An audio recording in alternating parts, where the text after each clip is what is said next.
The good news is we're all in this together. And when we see we're together, we can work things out.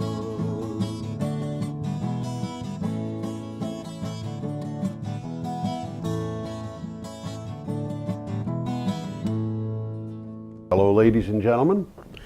This is Energy Week with George Harvey and the famous Tom Fennell. In the flesh. And a real philanthropist in the flesh, a philanthropist engineer, an ecological philanthropist. Okay, every day I get up early, too early, and go to the internet, and I find all kinds of stuff about news about energy and climate change, and I put together a synopsis of about 50 words and a link to an article if I think that it's interesting, and I get together 10 to 15 such articles and post them at my website, geoharvey.com, geoharvey.com. And if you go to the website, you should find a calendar on the left side of the page, and you can click on dates.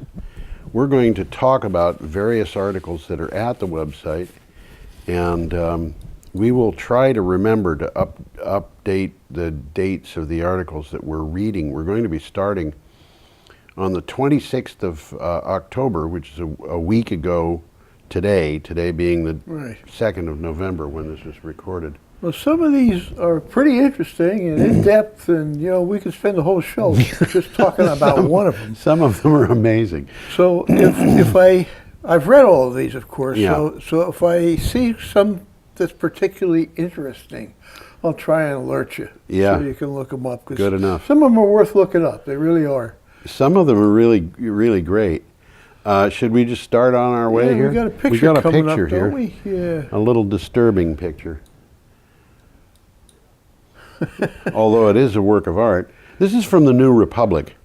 Do you have any idea what kind of bird that is? I don't think it's a. I don't think it's a real bird. Real one, huh? I think it's an invented bird. I looked up in a bird book and I couldn't find it. I'm not surprised. It's not a North American bird. Looks like Audubon. Looks like his work. It does a little bit.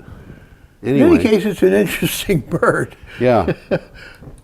So let's move along. This is called Donald Dump Bird. Donald Dump. Sorry, Don. No, Donald not sorry. Trump, bird killer. And this is an interesting article. He campaigned as a guardian of birds against wind power. His Secretary of the Department of Interior, Ryan Zinke. I think that's Zinke. Do you happen to know? Is it Zinke or Zink? Or Zinka? Or Zinka? I never met the man, so I don't know. Recently noted renewable energy's risks to birds in arguing against using public lands for solar power. Now his administration is pushing policies that will send billions of birds to their deaths. Well, this is what he said. The wind kills all your birds. All your birds killed. Yeah, well. And then he has mentioned wind turbines bird killing abilities more than 55 times since 2012. Yeah. And Trump and Zinke, we'll call him Zinke, now working to allow drilling within America's largest bird nursery, which is the Arctic National Wildlife Reserve. Oh, man. So, it's just pretty two-faced. Yeah, it is. Benjamin Sovacool, who is an internationally known scientist, did some studies involving wind turbines and birds, and he was an adjunct professor at the Vermont Law School. He's now in Denmark. When I first started reading his work, he was still at a university in Sovacool? Sovacool. Yeah, he was in Malaysia, Singapore, something like that. But he did a study of bird kills. Certainly not the only one. And I have spent a fair amount of time looking at these studies, trying to make what sense I can of them, which is usually pretty easy. The scientific studies are all more or less in agreement. Wind turbines kill birds, and they kill, compared to fossil fuels, very few of them. Well, wind towers, cooling towers kill birds. Cooling towers kill birds, yeah. And, the thing skyscrapers kill birds. the thing that really says it was I came to a thing saying that in 2012, American wind turbines killed 440,000 birds. And of course you have to ask, is that a lot of birds? It's another bird every... Sounds like a lot. Sounds like it's another bird every 73 seconds. But I wanted to find out, how do they count those birds? How do they know? So I started doing research on how they inventory dead birds at energy producing sites. And I came across a scientific paper that described exactly that. They just talked about how they went in and found how many birds had been killed at a specific site. They literally walked around. They walked around and during an inventory period. And during the inventory period at the site, they had 5,000 birds they estimated were killed. About a third of those they were actually able to demonstrate how the bird died because they were able to recover the body. Yeah. But they said they saw foxes running off with a fox with a dead duck. Now, is a fox really going to kill a duck? I don't think so. Not likely. I think a duck could be a formidable opponent. Not only that, but the duck can fly away and the fox can't. Good point. But, I mean, I Ducks can fly, huh? Yeah, they can. I knew a person who actually saw a fox kill a duck, but the duck was trying to defend her. I know a person actually saw a duck fly. But anyway, during the inventory period, there were 5,000 birds killed at that one site. All right. The inventory period was 48 hours. Sounds like a lot of birds. Yeah, well, it's one every 35 seconds at one site as opposed to one every 73 seconds for the whole United States. What's the explanation? The site didn't have any wind turbines. It had one nuclear reactor and six coal burning units. Pretty big. It was a big site. It was Crystal River in Florida. And so that one site, you know, it was basically the cooling towers, the coal, the what have you. It was killing birds almost twice as fast as birds were being killed in the entire United States by wind turbines. And That's an interesting statistic. Yeah, and Benjamin Sovacool estimated that fossil fuels kill birds 20 to 40 times as fast as wind turbines, given a unit of energy. So if a gigawatt hour of wind power kills one bird, 1 gigawatt hour of power from coal or natural gas will kill something on the order of 20 to 40 birds. Which kind of skewed numbers, aren't they? They are, but you know, if you look at the numbers from the Royal Society for Protection of Birds, they're saying that we lost 70% of our seabird populations and over 60 years, and most of that had to do with fossil fuels in one way or another. Interesting. So, should we move on? Let's move along. Yeah. Yep. We'll go over to England this time. Our next item is from Clean Technica. Outdated UK onshore wind policy could cost $1.25 billion. Yeah, they're trying to save money by not allowing wind turbines to be put up. Is that what they're trying to do? Well, that and a political thing. An unwritten UK government promise of no subsidies for onshore wind could end up costing more than £1 billion over the next 4 to 5 years relative to other technologies.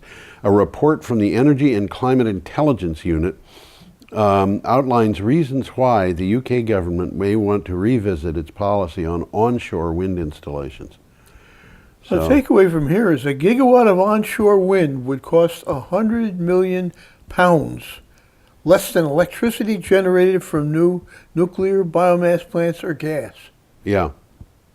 Interesting. And wind power it's the cheapest electric energy source we've got.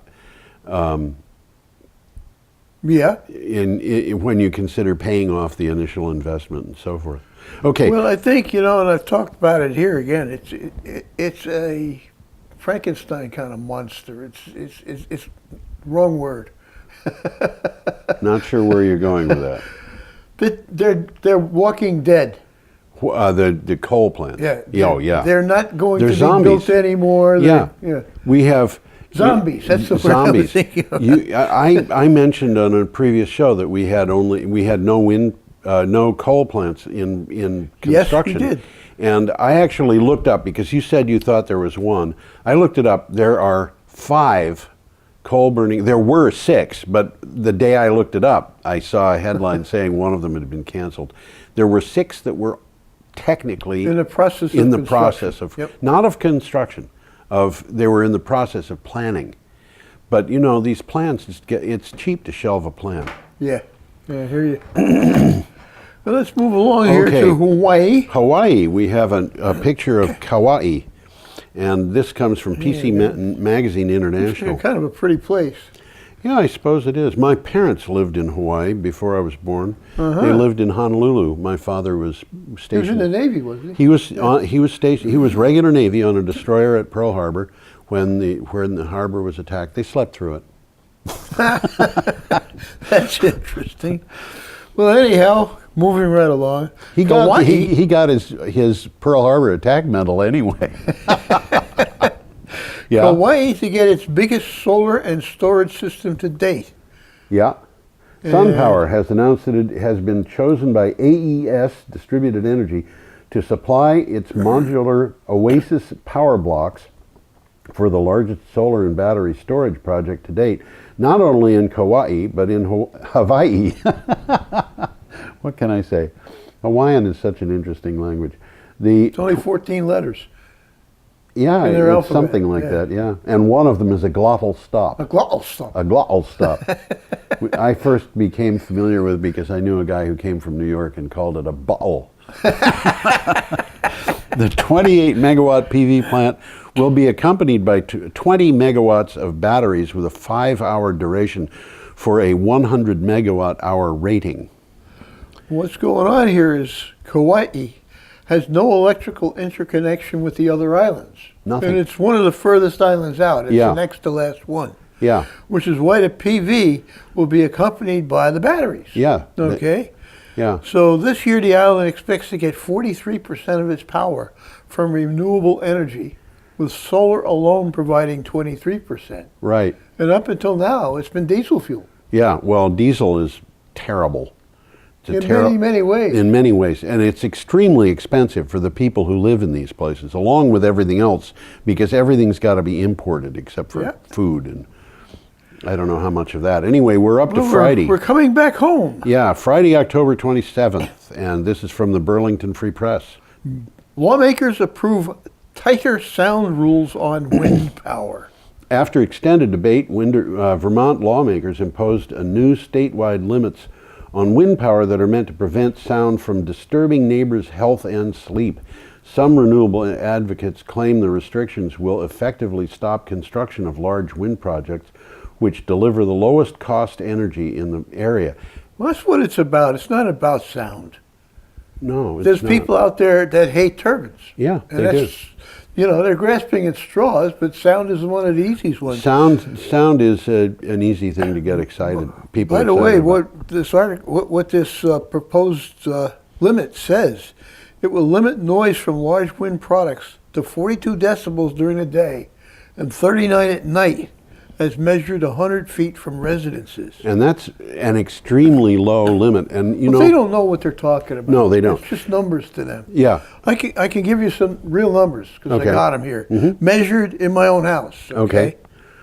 The background sound ranged from low to 40 dBs because the meter doesn't read anything less than 40. okay. So Okay, that ought to tell you something. that tells you the limit that they've got is below the lowest limit that your meter will read. Exactly. Yeah. My cat meowing didn't register. Oh, okay. Okay. When a car went by on Elliott Street, it went up slightly to 42. So a car just- going by was just the 42 sound of the decibels tires. We're not- inside. In-house. Yep. Okay.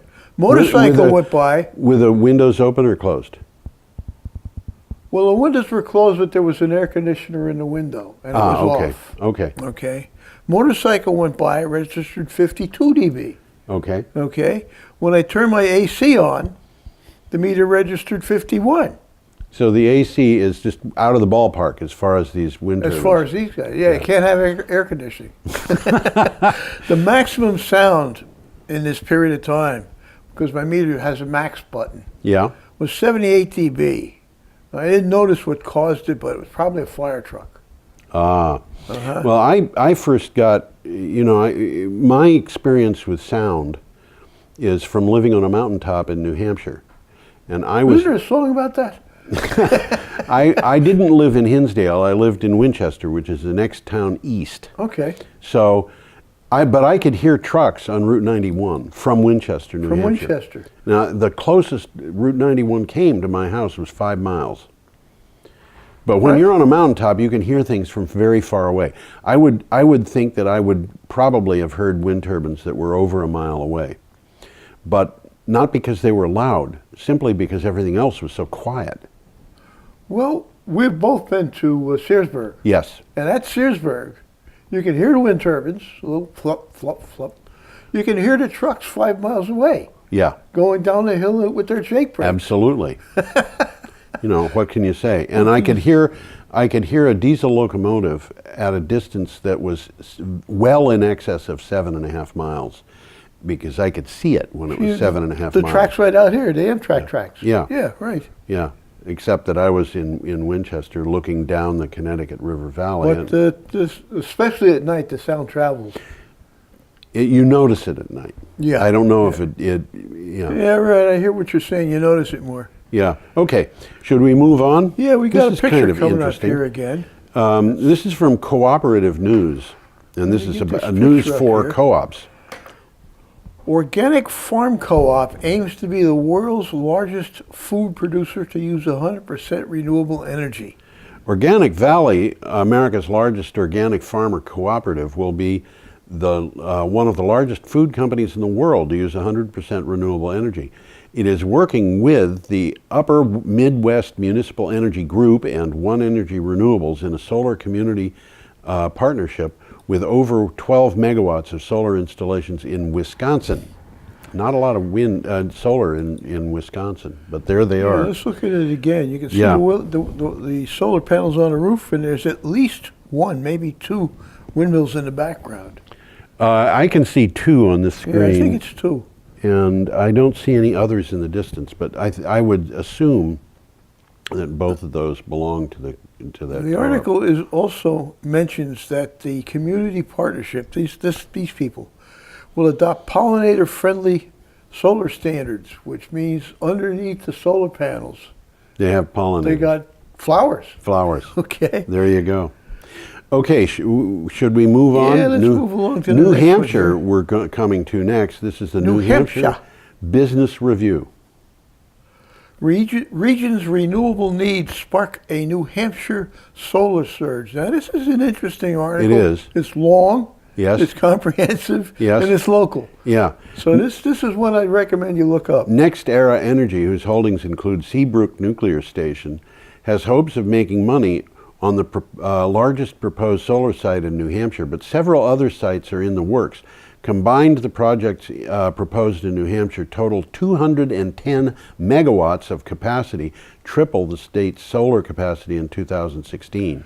One of those is this thing that they're proposing for Hinsdale, which is... It's going to be right near the Walmart. Right. There, by the old racetrack. Yes. Yeah. This company is going into this pretty big. Pretty big. If you add these projects together, they're massive. They are. Not all of the projects in the article are NextEra's. A what? Not all of them belong to NextEra. Okay. There are other organizations involved. But Well, yeah. NextEra claims to be the largest builder of solar generation and wind in the country Yeah. right now. Yeah. And they could, people worry about agricultural land going to solar, but you can put pollinators under them. You can graze sheep under them. You can, there's a lot you can do. They can stay agricultural. They can stay agricultural. On the other hand, cute thing, if a farmer came to you and said, this 640 acre site across the road from you is going to get developed, I've got a choice of putting 640 acres of solar or 640 acres of conventional corn. What do you choose? A lot of people would say I'd go for the corn. Yeah. And that means they're going to have 8 months a year of mud in front of them, but it also means that they've got a 640 acre toxic dump across the street, because nothing lives in that except for the corn. Well, yeah, corn is very destructive to Very land. destructive, but they use And they use chemical synthetic fertilizer. chemical fertilizers and And herbicides bug killers, yep. and insecticides and fungicides, and the whole thing is covered with poison. So, you know. It's interesting about these projects in New Hampshire. This is from the article. Mm-hmm. All the electricity generated will be heading south, where the people are and where the money is. You know, I don't care. I really don't care. We've got to stop climate change, and it doesn't matter where we stop it. It could head to New Zealand, as far as I'm concerned. Well, this is going down to Connecticut and Yeah. Massachusetts, where the Yeah. people are. By the way, there's an interesting map in this article, and it shows some new transmission lines. Yes. You know, through Vermont, through New Hampshire, Yes. through Maine. There's two of them that really impressed me. There's an undersea cable going from Boston to Maine, Yes. and another undersea cable going from Plymouth to Nova Scotia. Now, Plymouth to That's a long- that's a that's a long long trip. cable, and people get asked why Plymouth, Massachusetts. Well, the reason is because the Vermont Yankee plant is going to close, and that site has a connections to deal with over 500 megawatts. So they can get that in and out of the grid. Absolutely. Right from that location. Yeah. Yep. So that the makes grid's sense to already me. there. Okay, we're up to Saturday, October 28th, and we've Okay, got a we picture. another picture And here. here is an article from Clean Technica. Interesting picture. That's London, isn't it?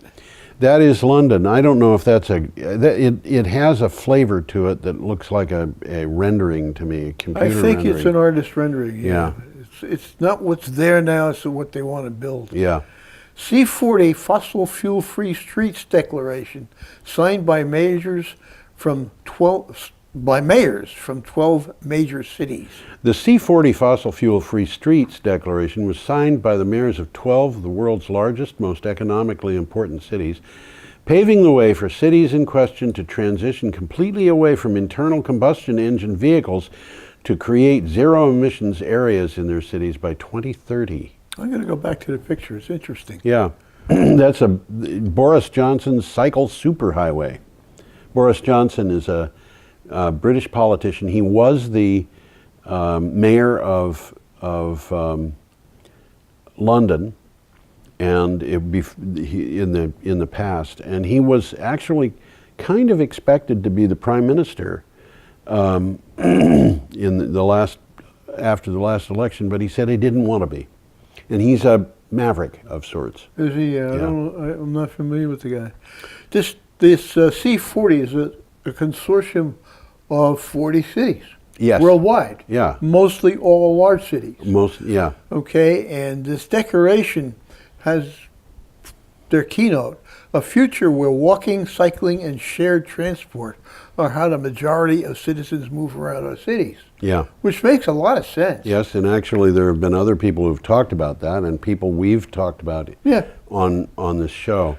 So I think it is one of the waves of the future. I think the individually owned car in another couple of generations is going to disappear. I think it may disappear faster than that. It may even. I mean, if people sat down and just wrote down how much money the cars cost, and then compare that with the amount of money they spend in the course of a year, they would realize that cars are unbelievably expensive. They're just even if you buy a junker and you're lucky with a thing, and it doesn't require a lot of maintenance. It's an expensive investment. I have a junker.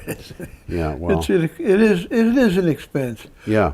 This is an interesting picture, though. It shows the infrastructure. I'm going to put it back up. Yeah. It shows the infrastructure that the bikes could have. Yeah. And we would need something like that to really encourage bicycle use in the big cities. Although if we put something like that in our big cities, I think we'd probably have the cars driving on the right side of the road. Should we move on, Tom? I think we should move on. Our next item is from Green Energy Times. And it's about a local... It's local again. Yeah. This is a good article. Thank you. Help. Oh, you wrote this one, didn't you? Yeah, this is good. So you're going to have to talk about it. Well, Help from Vermont is on its way to Puerto Rico. Joseph Mangum of Sunnyside Solar in West Brattleboro is heading to Puerto Rico with 5 solar systems for towns in the island's interior. The systems were partly paid for by the first $5,000 of a $20,000 GoFundMe campaign. He's also taking food, water purification systems, and seeds. And I was blown away when I found out from Joseph what he was doing, because he is, for $5,000, taking down 5 1-kilowatt solar systems with battery backup, with the inverter, whole thing ready to set up. He's going to put these things in 5 different sites. 4 of them are going into emergency shelters in the interior, in the mountains. One of them That's where he's spending his time. Yeah, and one of them is going into a repair shop, also in a place that's in the interior. And each of these systems is going, the ones that are in the emergency shelters, are going to provide minimal ventilation. These people are living in emergency shelters in the tropics without electricity.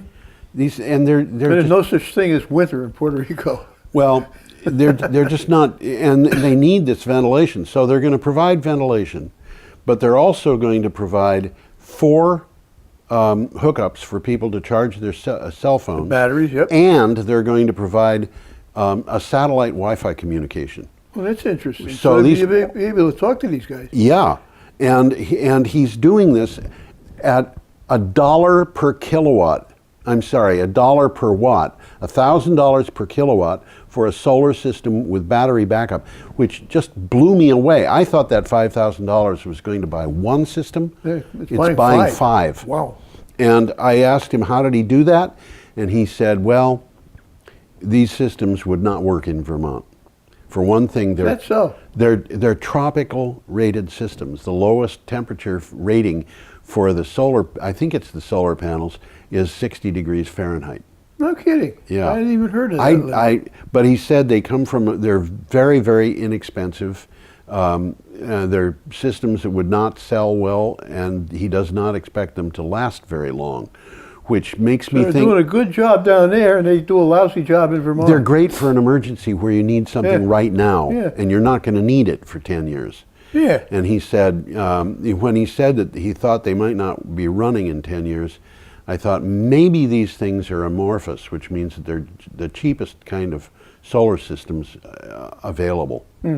Not the kind of thing that you normally put at your house. Not very robust. Not very robust, but they're used for situations. They're used like this. Like this. They're used in any situation where things bend. So you can, if you have a solar panel on the roof of your car, it's probably going to be amorphous.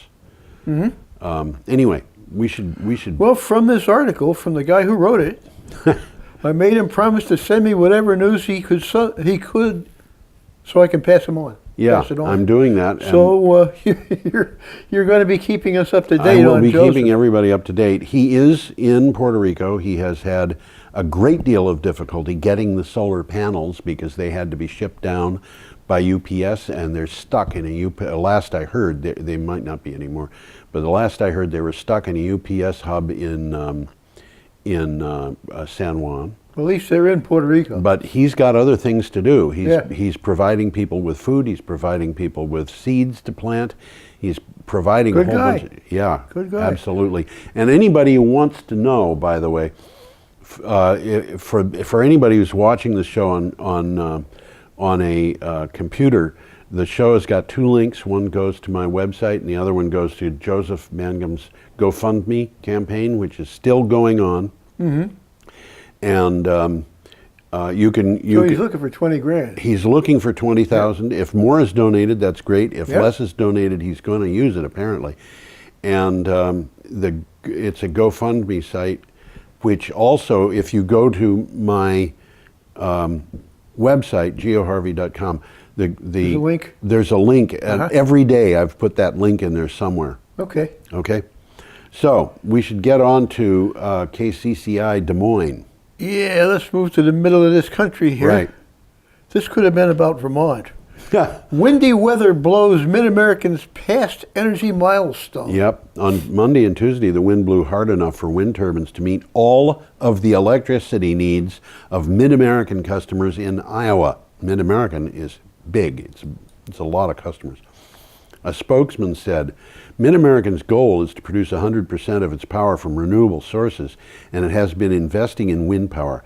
There are 670,000 Mid-American electric customers in Iowa. So all of those customers, which is not just residential, but also industrial and business and so forth, all of them got all of their power for 2 days from wind turbines in Iowa. Mid-American, by the way, is owned by Warren Buffett. Is it really? Yeah. Little takeaway. This isn't really from the article, but it's bringing it right up to date. We had a pretty bad windstorm here in Vermont. We sure did. It affected northern Vermont more than southern Vermont, but Yes. a lot of people are out of power. Are out of power now. Well, I'm sure there's still a few people out of power now, but Nancy Tuesday there was tens of thousands. And the utilities were saying it could be days until they restore the power to everyone. Yeah, Nancy Ray Mallory, who's the editor of Green Energy Times, which I write for, told me that for the first time in a long time, she could not see any lights from her house. Now she's off the grid, isn't she? She is off the grid. She's operating with solar power, and she's got a big solar array, and she's got a lot of battery backup, but, you know. She looked around, couldn't see any lights. Couldn't see any lights. Wow. Everybody was without. Well, I've seen some pictures of it, and we got bad wind here. I mean, in my parking lot's all covered with branches. Yep. But upstate, trees are down all over the place. They got really bad wind up there. Okay, we're up to Sunday, October 29th. I don't think it was expected to be that bad either. Yeah. Okay, this windy weather blows Mid-American. I just read that one. You did. Well, let's get a picture up while I yes, collect this my is from the here. Olympian. And there you go. Jack Frost nipping at your nose. Ever later. Yeah, ever later. Across the U.S., the year's first freeze has been arriving further and further into the calendar, according to more than a century of measurements from weather stations nationwide. This is interesting because it means that Chinese plot started over 100 years ago. The what? Chinese plot. Yeah. You know, weather is changing. Yeah, Scientists say it is yet another sign of a changing climate with both good and bad consequences. More fruits and vegetables, but also more allergies and pests. I got news for you. Whoever wrote this, more fruits and vegetables, well, we're not going to have a good maple syrup season in the future.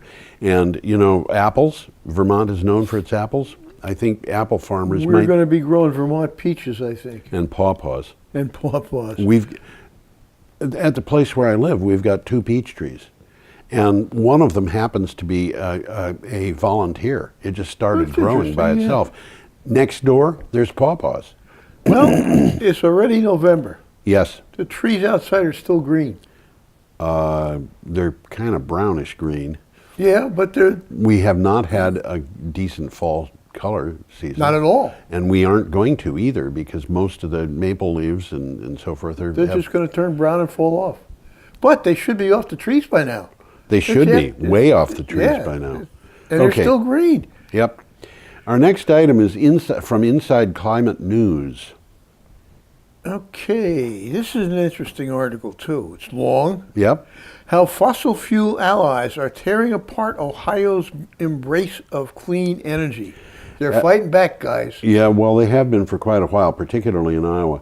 As fossil fuel interests mobilized at the national level to fight proposals to mitigate climate change that threaten their profits, they made Ohio a priority for fighting clean energy policy at the state level. Now they're getting laws passed that benefit only themselves. Isn't that interesting? Yeah, you know. I got some takeaways from here. Scare tactics, policy drafts, and political donations. Industry groups have turned Ohio's lawmakers against policies they once overwhelmingly supported. So they're fighting back. Yes, they are. And it's happening. I mean, this is why we've got the government that we've got in Washington, D.C. Unfortunately, the money talks. The White House and both houses of the Congress were bought into place by the fossil fuels industry. And certainly, I think that's definitely that's certainly partially true. Well, they put $1 billion into these campaigns. Yes. Okay, should we move on? Yeah, we got another picture coming up. We do indeed, and this is an article from Clean Technica. That's pretty, isn't it? Yeah, right. China declares war on polluters. This is utterly amazing. It China, shutters 40% of factories. China is getting serious about pollution. Up to 40% of its factories have recently been closed, at least temporarily, as the country is struggling to meet its year-end pollution reduction goals, sources say. Officials from more than 80,000 factories have been charged with criminal offenses relating to emissions over the last year. 40% of the Chinese factories have been closed. Do you think that they're doing this just for fun? Maybe they're doing it because it gives them, the idea that climate change is happening is giving them a competitive edge over the United States. Yeah, right. Right. So they're closing 40% of their factories in order to convince people that they need to have a competitive edge. I'm looking at that picture again. Wow. And we've seen pictures here running on a show of Peking, Beijing. Yep. It will always be Peking duck, though. Well, let's see. There's a little takeaway here. Unlike the United States, this is a little bit of a dig, I think. Yeah. Where polluters are rewarded with generous government subsidies at taxpayer expense, China is determined to do what is necessary to protect its citizens from environmental harm.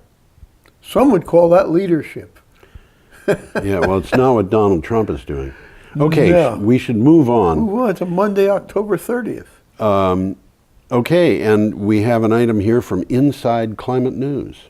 This is also a nice, long and detailed article. Yep. Californians are keeping dirty energy off the grid via text messages. Interesting concept. It's an interesting article. OmConnect aggregates a network of residential subscribers across the territory of California's three major utilities, Pacific Gas and Electric, Southern California Edison, and San Diego Gas and Electric. When demand is high and peaking plants might come online, these are natural gas powered plants, a text message is sent and subscribers who cut their loads earn money. That's interesting. Little reward there. I don't know. This is from the article. It's keeping demand spikes under control. Yeah. A switch flipped here, a plug pulled there. And you know household after household. What that means is it's saving money for everybody. Bingo. Yeah. It can add up to an impressive shedding of electric load. Right. And pertinent to this, I noticed something for sale on the internet the other day. There is a gimmick you can get. Yeah. You can plug it into the wall. Yeah. And whatever you plug into that can be controlled remotely. Aha. Turned on and off. So if you've got an old washing machine that they can't turn on and off, you put one of these devices there, and they can. Yeah. And Green Mountain Power has a deal with people that if they install these things, they get a break? Yeah. Cool. Okay. And it's part of the deal, but in order to get their power at a certain level, you got to agree to let them use some. Of course, yeah, but it's gonna keep power prices down for everybody to use that kind of technology. It's not Big Brother. This is purely voluntary. Yeah, but the other thing is, without your permission, our transmission costs are the result of our peak demand during the course of a year. Basically, if you cut that peak demand, every single subscriber. Gains. Yep. Okay, Well, our next item Elon is Musk here. from the Gatton Star. Where the Gatlin Star is? Gatton. Well, it's in Australia. Elon Musk's dire warning on power. And we got a picture coming up here. Yep, there it is. Elon Musk said he cannot believe the mess Australia finds itself in, in regard to the power supply problems. He's building the world's largest lithium-ion battery to secure South Australia's power supply, but he had no idea of the firestorm of how to power Australia he had walked into. He warned that the choice is to move to renewables or collapse. Well, and this is kidding. This is a quote from the article. Yep. It's a definition that if it's not renewable, it's going to run out at some point. Yeah, there you go. How far ahead is he of everybody else with that kind of thinking? The motto for my website is if it's not sustainable, its condition is terminal.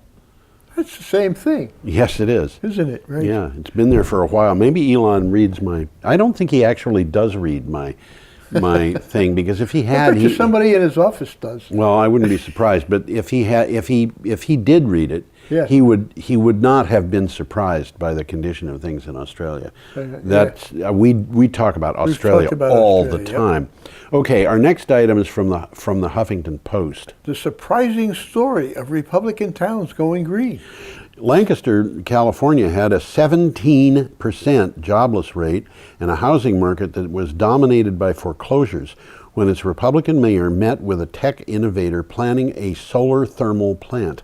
The mayor, seeing a way to bring jobs to town, read everything he could about renewable energy, and what he learned about climate change terrified him.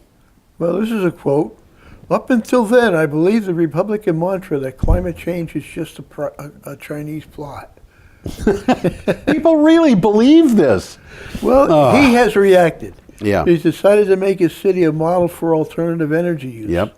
They now produce more kilowatts of solar energy in Lancaster, their town, than they used in 10 years.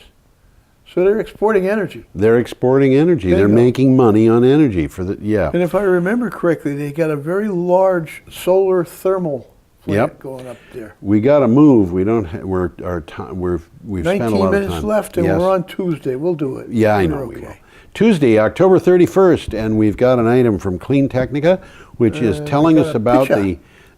oh yeah. Go ahead. Navajo Generating Station in Arizona. Trump administration desperate to keep coal power plant alive with taxpayer dollars. Trump administration supporters have repeated often, quote, government shouldn't be picking winners and losers, end quote. Now the administration is trying to prop up the Navajo Generating Station in Arizona with taxpayer dollars, perfectly illustrating the depth of this lie. And you know, one of the things that the article doesn't mention, the article mentions the cost of this will be $1 billion to $2 billion over. Yeah. Okay, the thing that they don't mention is how that relates to the cost of the collapsed business called Solyndra, which the people who elected Donald Trump love to say, look at this, it's a disaster. The taxpayers lost $450 million on this stupid project that Obama allowed to have happen, because the government guaranteed. It might not have been 450, it might have been 550 or whatever it was, but the government guaranteed their credit, and they went bankrupt. And but the thing is, that was on the government at that time was betting on a technology that is being developed for the future. The Trump administration is spending 2 to 4 times as much money on a technology everybody knows is obsolete, except for Donald Trump. Listen, this is a takeaway from the article. All those pious platitudes are just so much bilge water. Designed to disguise what they really mean, which is they want to use taxpayer dollars to reward their friends and punish their enemies. Yes? Nice work if you can get it. Yeah, nice work if you can get it. Our next item is from Bloomberg. The world's tiniest power market. In mid-December, National Grid... I haven't finished. Oh, okay. The world's tiniest power market will leverage big data to sell solar. Yeah. This is an interesting little story. In mid-December, National Grid PLC will start an automated trading system that pays hospitals and research facilities at the Buffalo Niagara Medical Campus to sell electricity from their on-site solar panels, batteries, and other generators to doctors, offices, and businesses. The first power market ever designed within a single utility service area. So this is This isn't even going out on a grid. No, well, it's using the grid. Well, they've got this is in a campus. Yeah, it is. You know, there's a number of buildings here. Yeah. They're generating electricity, and they're using it on site. They're using it on site. Yeah. And it's selling it to the individual. You know, maybe you're right. Maybe they're actually did it say they were doing a microgrid in the article? I don't know if they use that word, but they've got to be doing something they like should. a microgrid. If they aren't doing that, they've got the batteries. Just by default, they're doing a microgrid. Yeah. Okay, our next item is from Clean Technica, and this particular article has an interest Yeah, we got a picture here. that Tom doesn't know about, so I'll break the news to him. Okay.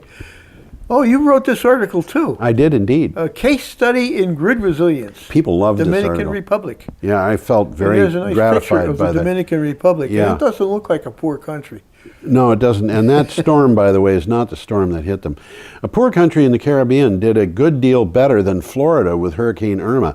In fact, as far as the hurricane preparedness goes, the Dominican Republic beat the U.S. hands down, and I'm talking about Maria and Harvey there in addition.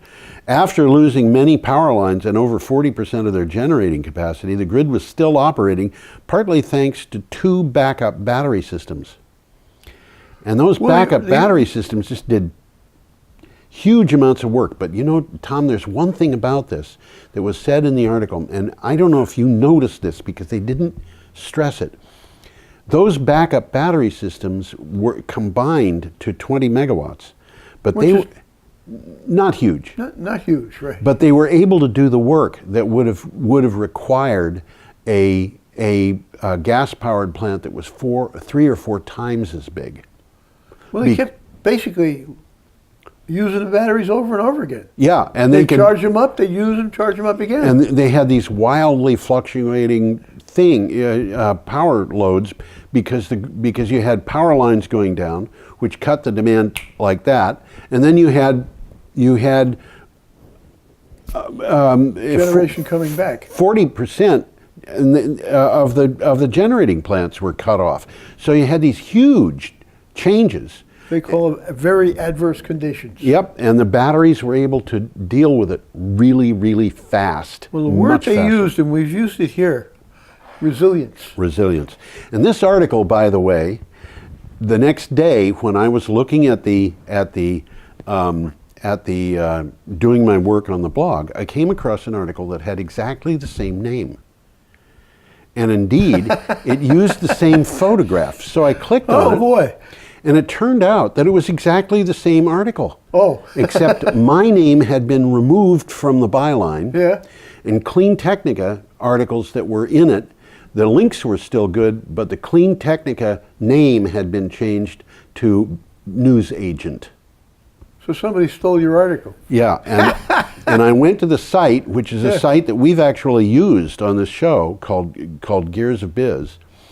And I went through 9 different articles on that site, taking the first sentence or the first line of the article, doing a Google search on that, and in every single case, I found that the article had come from another previously published article at Clean Technica, NPR, Inhabit, whatever, Phys.org. These are all places. And they're putting it out under and their they're own putting byline? it on in their own byline. Oh, wow. And I notified those places that this was, take a look at this.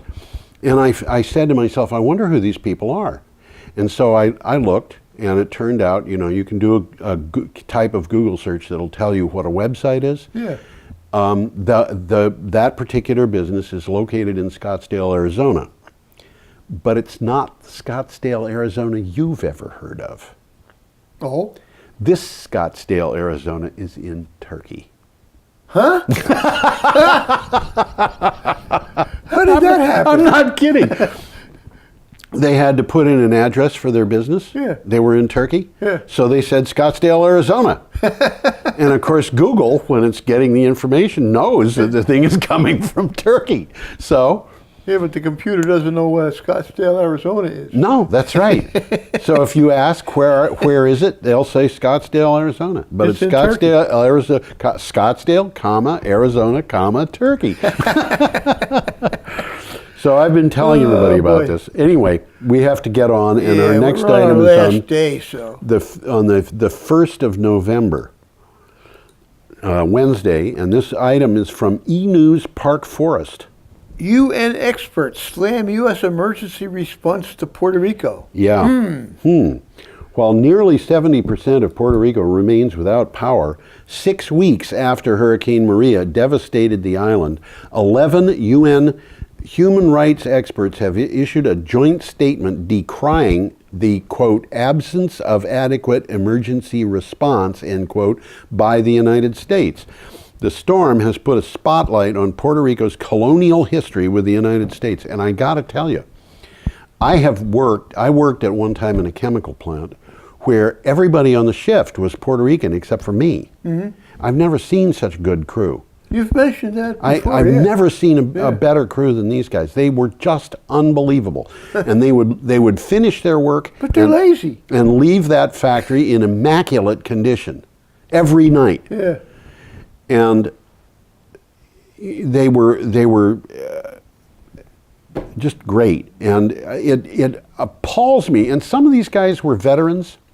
If I were Puerto Rican, if I were living in Puerto Rico as a non-Puerto Rican, I'd probably be advocating independence at this point. Well, if you look at history, we've been exploiting the country. It's appalling. It really is appalling. It's a colony, you know. Well, yeah. We don't call it a colony. But no, we don't call it a colony, but we don't treat it well. Well, we're still on the Puerto Rico subject, but with a little different twist, and we've talked about this already. And this is from NASDAQ, which, in case you're interested, is the national. It's the stock market. It's a stock market. It's automated quotations. So natural associated stock, whatever, automated quotations.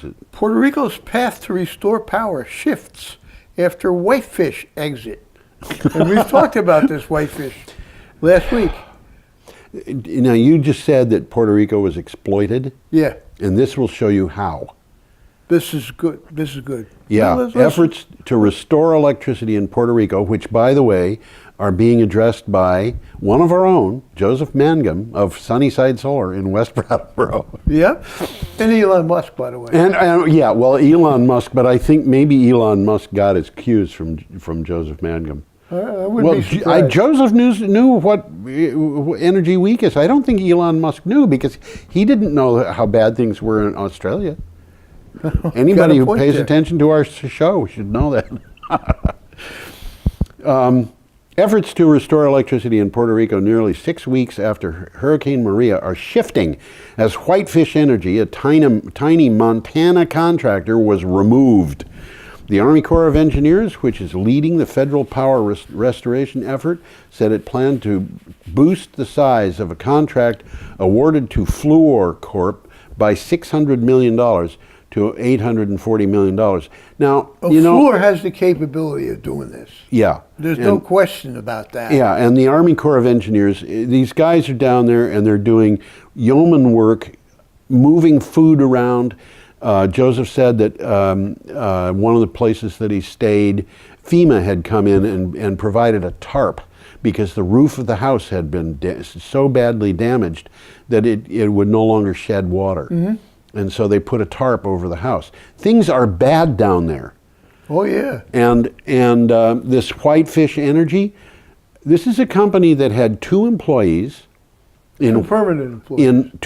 employees in Whitefish, Montana. Which is in the middle of nowhere. By the way, is a town of about 6,400 people. I've been there. Have you? Yeah. Is it's it right a nice down town? the road from Glacier National Park. Okay. And I was out there, myself and my sister took a trip on Amtrak to the West Coast. Yeah. And she's got a buddy who lives in Whitefish. Oh, really? So we stopped and had lunch with him there. The Whitefish, Montana also happens to be the home of a person we just talked about a few minutes ago, who is Ryan Zinke. Yeah, that's interesting. Yeah, who's the Secretary of Interior. And also it happens to be the home of a major Trump campaign donor who happens to be the largest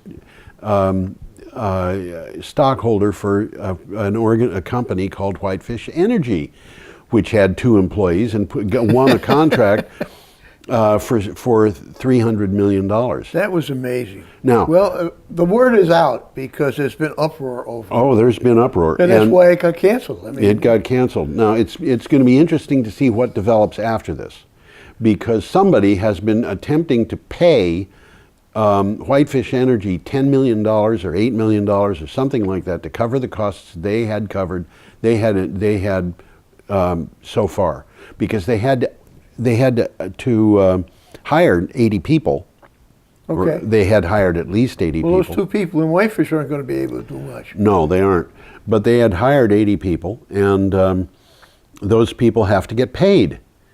But do you really think American taxpayers should pay those 80 people? I don't. Well, I think whoever got the contract should pay the people. Yeah, so do I, would especially imagine considering this Fluor would contract pick 'em was up. not put out for bid. No. It was just signed. And it was signed and one of the things that I've heard is that in order for the contract to be legal, it had to be approved by FEMA, and FEMA has publicly stated they didn't approve it, so it's not legal. Okay. So why should anybody in the United States put $8 or $10 million into supporting Whitefish Energy? Only if the administration is corrupt, maybe? I think the people, you know, there's a thing called piercing the veil, which means the owners of a company are no longer held unaccountable for the wrongdoings of the company. And in this particular case, I think that should be done.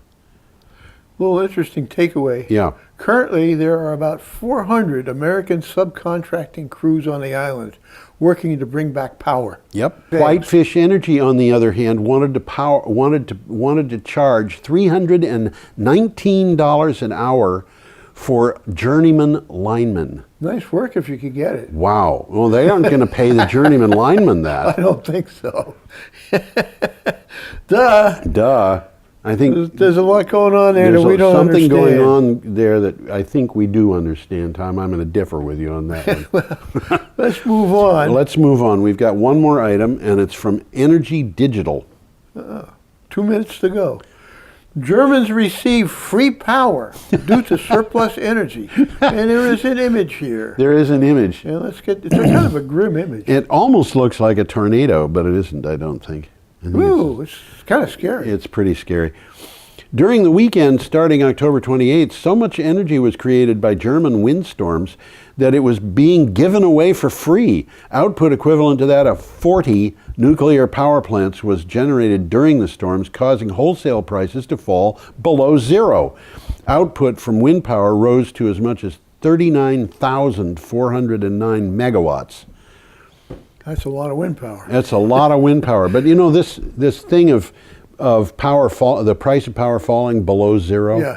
that happens. And That means they were actually paying people to take power. take the power. Yeah.